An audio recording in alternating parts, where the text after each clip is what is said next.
what can you tell us about a possible Vic Fangio retirement, which is kind of out in the ether? Is that the speculation? Yeah, there's a lot alluded to. Right. Big news out of Philadelphia. In the ether.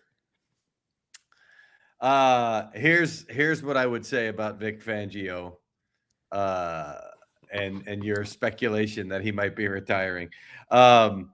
This almost happened last year.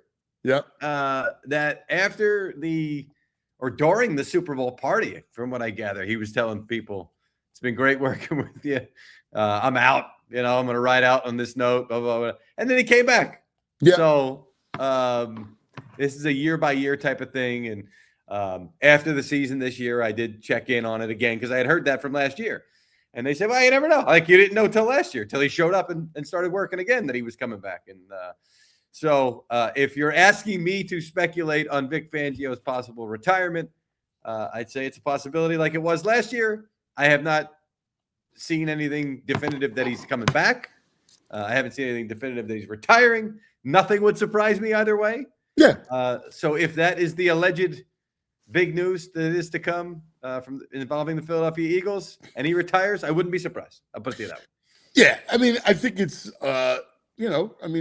again, like you said, it happened last year. He told people last year he wasn't coming back. And then what happens is, listen, we've been around a long time. We talked to a lot of coaches, a lot of players when they're talking about retirement. And how you feel right after the season is not how you feel a month into it or even 2 months into it. It's like the best thing that Lane Johnson can do is just sleep on it for a while, man. Leave it be a minute and then, really listen to your body and how you feel so that, once you do it, there's a finality to it. Well, as it pertains to Lane, and his agent is down here in Mobile and said that there's no news to be had there. We did ask him about it. His body is going to tell him one thing, but his pride and his, the Pulp Fiction, the night of the fight, you're going to feel something. That's pride. Butch. Messing with. To go out this way in a year where it was the first time that they offered the Protector of the Year award, which if they had been giving it out his entire career, he would have had many of them by now on his mantle. And to not even be a finalist and to listen, when he played, he was you could see four guys doing one thing and one guy doing what he's supposed to do on that offensive line at times. I think him taking a step back and separating himself from the emotion of not being able to come back from that foot injury, which is incredibly painful. I said a couple of weeks ago, my foot got caught under the bed and it pulled in a way that the midfoot was strained. And I wasn't even hurt. I wasn't even injured at all. It hurt so bad. And I explained it to a doctor that I know what had happened. He goes, well, that's how you wind up tearing. And I was like, and I didn't even remotely tear anything. So to me, to think of that pain that I felt 50x or 100x or whatever it is, it's an incredibly painful injury. And if he couldn't come back from it, that tells you exactly what kind of an injury you're dealing with there. So I do think him taking a step back, separating himself, if he's back and playing again next year, would not surprise me a little bit. No, and listen, he's getting married, and again, the check is another thing too. Guys, that's real. Like guys go, I only have a finite amount of time. Yeah. To collect that kind of check. You love the check. The check is great. So it's like when Yager used to play for the Flyers. We love the check. Different kind of check. It's especially when you look at what the owners are making. I've had that before. It's like, why should I let these guys make all that? I got a chance to take some more out of their pockets before I go. I've heard that one before. Regardless. So things are going to change. Vic, from what I understand, was playing golf this week. God bless him. Somewhere warm in California, from what I understand, because there's not much of the United States right now that is warm. How come when I said he was playing golf earlier, you didn't say nice? You didn't say California. I mean, California golf is nice. That's where I'd love to be right now. Oh, you were thinking Vic's out on. What's the Down in Atlantic what's the course? City. He's down the lake, Oh, right? what's the one? It used to be called Freeway, I think. Now it's like a private country club. It's right before you get on the bridge there on 295. Yes. I drove by there. I think it was at Christmas Day. People were around golfing? Christmas, and it was like 25 degrees. Yeah. And they were out there golfing. I was like, hey, good for you guys, number one, but that's gotta hurt. And it was windy. Sun was out. Like it wasn't even. Sun was out though. Oh my brutal. God. They were golfing. I wasn't jealous. Like you're usually jealous when you see people playing golf and you're going to work or whatever. That day I wasn't jealous. All right. Back to the OCs and the DC stuff. Like, all right, we know what Vic right now it's up in the air. We'll see, what happens. Now, I hear they like Mannion a lot.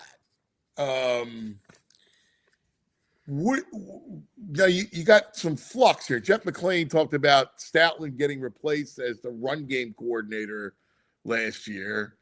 So how do you look at this offense, especially if you have a guy like Mannion who doesn't have a ton of experience? Obviously he's a backup quarterback, been in the league, played for coaches who really know what they're doing, like McVay, the whole thing. But like being an OC is a lot more than it's a big job, right? Especially here. How does this thing work?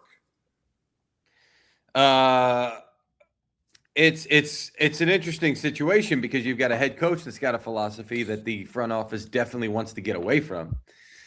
You've got a run game coordinator that, or an offensive line coach in Jeff Stoutland, who's been doing things a certain way, and it was effective when you were blowing guys off the ball the way that the offensive line was last year, and not so much this year.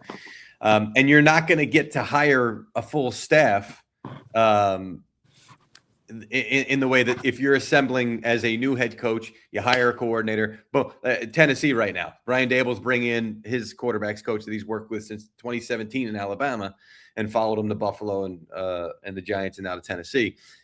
This is not going to be that kind of a thing. You've got a staff sort of in place. So that's got to be a big part of the process and why it has to be more deliberate right now to make sure that what they want to do schematically fits with who you have on staff, what your personnel is right now.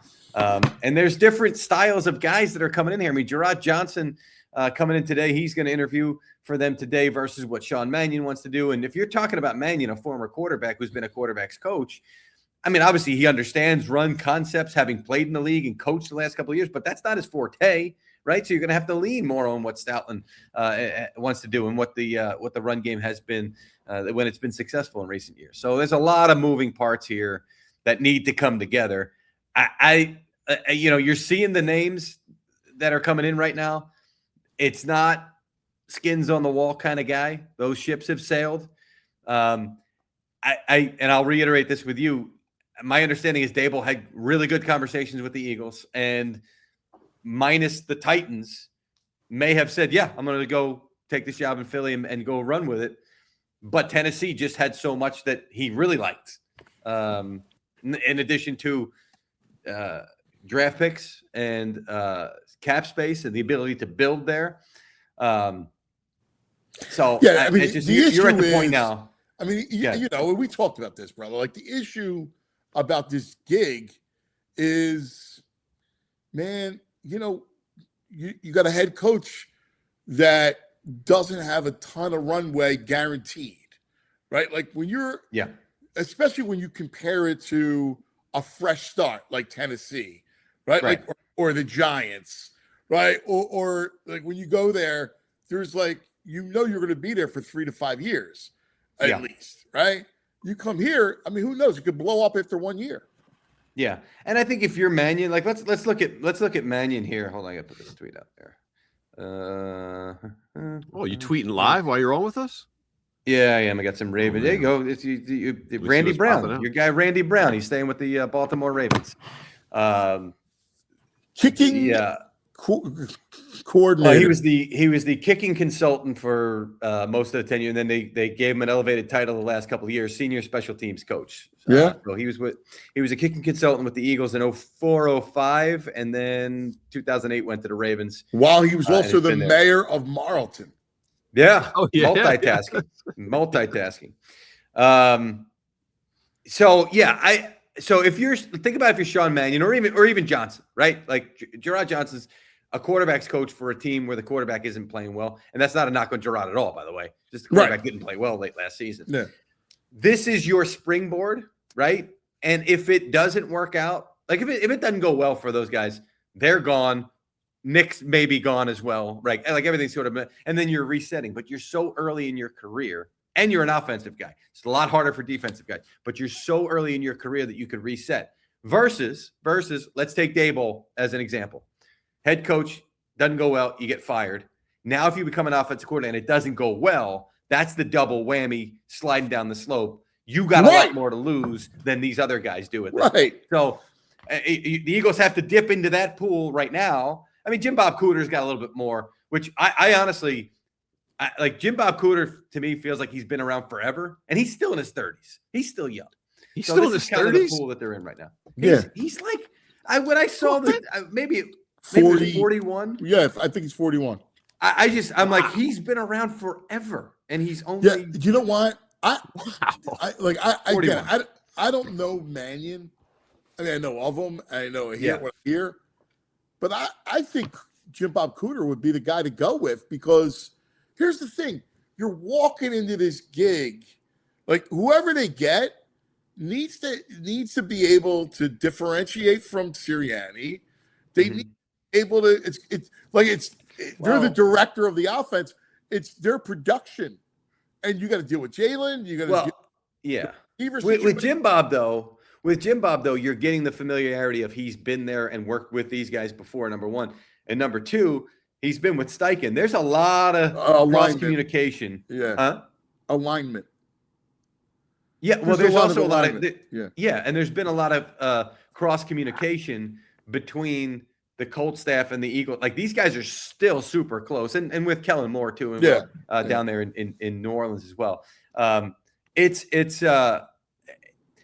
What do you want to like? It's to me, you want that in this situation. I would lean that way because, again, you're putting that peg into the hole that's got to be a certain shape.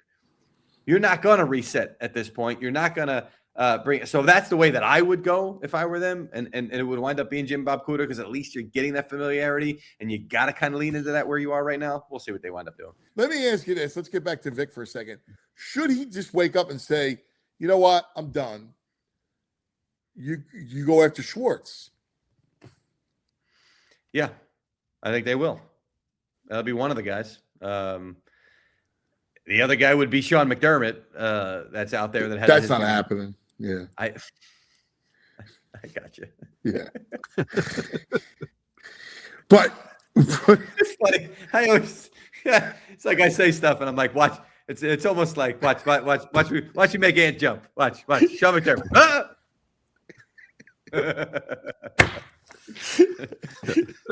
It's funny, human beings can connect and communicate telepathically. Yeah. And throughout this last half hour, is there you and I have connected more telepathically than I think. Is there a Philly for Philly deluxe package where you can hear our telepathic communication, like the director's cut on the commentary on a DVD? Right? Remember that? Yes. Do you would you have to give up anything because Schwartz is under contract? Like, what? You can't do that. Somebody mentioned that to me yesterday here. They said you can only trade head coaches. And I don't even know if that's right, but it was somebody who would know, because it was I said and they said, well, shame for Cleveland, you can't trade assistants. And I said, you can't. Nope, you can only get compensation for a head coach. That's what, and this guy is on everything. So I forgot to double check that, but I'm pretty sure he's right. Wow. Which I should probably, I can clarify that today in case, something happens. So we'll see. Yeah. If something would happen, think it happens in the next 24 hours or 48 hours? Yeah, I do. Yeah. If Vic Fangio decides to call it a career, I think it's going to be in the next 24 hours. Yes. Yeah. Now, what if he decides to come back? I mean, do we get the word of like, hey, Vic's coming back? Oh, most people go, what do you mean? I didn't realize he was going to, oh yeah. No. We're at the point now, Ant, where if you said sources say that he's mulling the possibility of retirement, you would not be wrong, right? Like, Right. Because again, he did it last year.